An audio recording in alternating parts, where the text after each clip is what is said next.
பாகிஸ்தானுக்கு இந்தியா கொடுத்திருக்கும் மிகப்பெரிய அதிரடி சிந்து நதிநீர் ஒப்பந்தத்தை நிறுத்தி வைத்திருப்பதுதான்.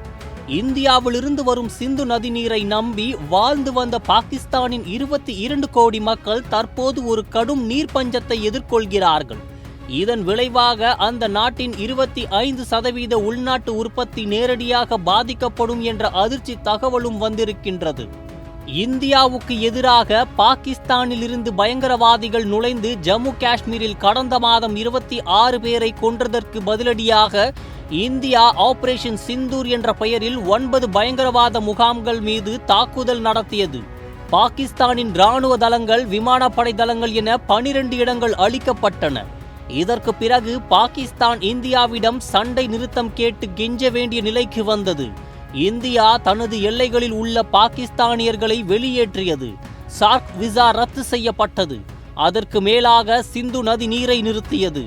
இது பாகிஸ்தானுக்கு உண்மையிலேயே ஒரு பெரும் வாழ்வாதார அடி.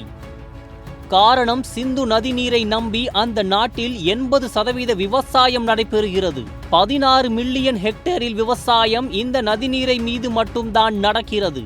கோதுமை, அரிசி, பருத்தி, கரும்பு எல்லாமே அதில்தான் வளர்கின்றன. சிந்து நதிநீர் இல்லாமல் மங்களா, தர்பேலா போன்ற முக்கிய நீர்மின் நிலையங்கள் செயலிழக்கும் அபாயத்தில் உள்ளன. லகூர், முல்தான், கராச்சி போன்ற நகரங்கள் குடிநீருக்கே போராடும் நிலைக்கு வந்திருக்கின்றன. இந்த ஒப்பந்தம் 1960இல் உலக வங்கியின் நடத்திய சமரசத்தில் கையெழுத்திடப்பட்டது. அதன்படி சிந்து, ஜீலம், செனாப் ஆறுகள் பாகிஸ்தானுக்கும், ரவி, பியாஸ், சட்லெஜ் இந்தியாவுக்கு வழங்கப்பட்டன.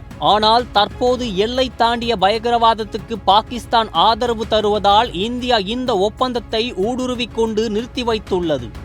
இது பாகிஸ்தானுக்கு ஆயுதமில்லாமல் கொடுக்கப்படும் பொருளாதார அடி.